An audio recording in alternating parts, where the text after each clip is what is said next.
चला तदनंतर होणारा सामना असेल 11 फायटर्स म्हसळा विरुद्ध नागाव. दोन्ही संघांचे कर्णधार आपण नाणेफेकीसाठी यायचंय. चला पुन्हा एकदा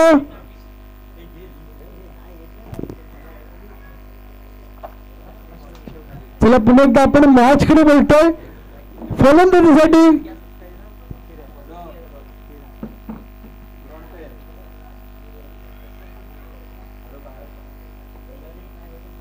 आणि पहिला चेंडू 9च्या स्वरूपात 9+6 एकूण मिळतील 7 धावा.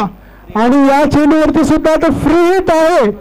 किरणसाठी फ्री हिटची संधी पाहावं लागेल. किरण फ्री हिटचा लाभ घेतोय का?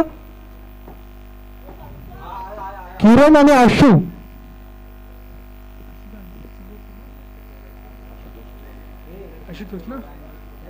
आणि आशुतोष चिंबरकर मॅन फ्रॉम आगरतांडा एक नामांकित खेळाडू. या ओरम टेनिस बॉल क्रिकेट मधला एक हिरा मैदानात दाखल झालाय.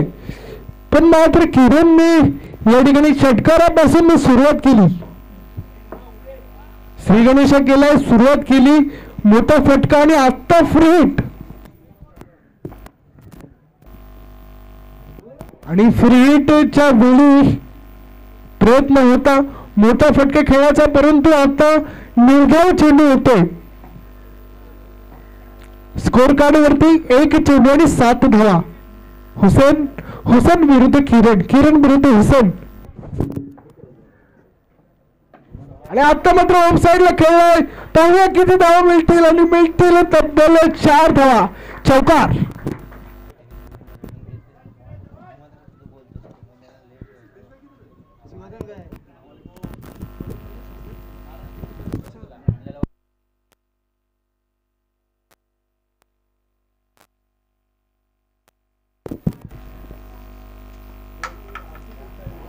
आणि आता मात्र पुन्हा एकदा किरण ऑन फायर. किरणच्या बॅट मधून दुसरा षटकार. नक्कीच प्रेक्षकांसाठी या ठिकाणी थंडीचे दिवस आहेत, हिवाळा आहे, परंतु मैदानावरती षटकारांचा पाऊस पडतोय तो म्हणजे किरण.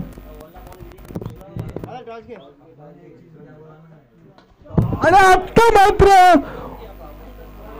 अतिशय मोठा फटकार.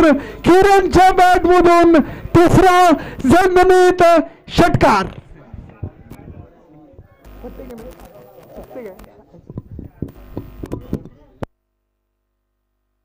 आणि स्कोर कार्ड वरती 4 चेंडू आणि 23 धावा.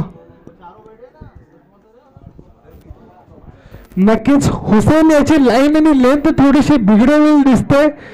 किरण आणि आशुतोष चिंबरकर उर्फ आशू.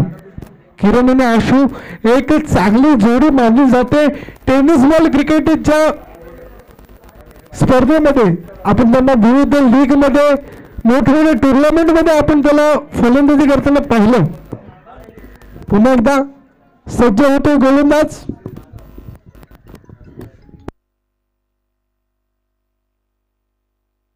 आणि पुन्हा एकदा प्रेक्षकांसाठी आणखीन एक मोठा षटकार.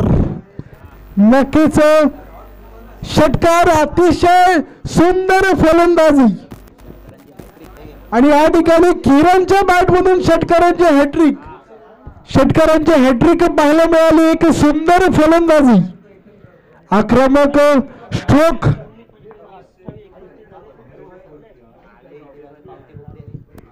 आणि षटकारांच्या हॅट्रिक नंतर आता मात्र डिक्लेअर झोन मध्ये जातोय चेंडू.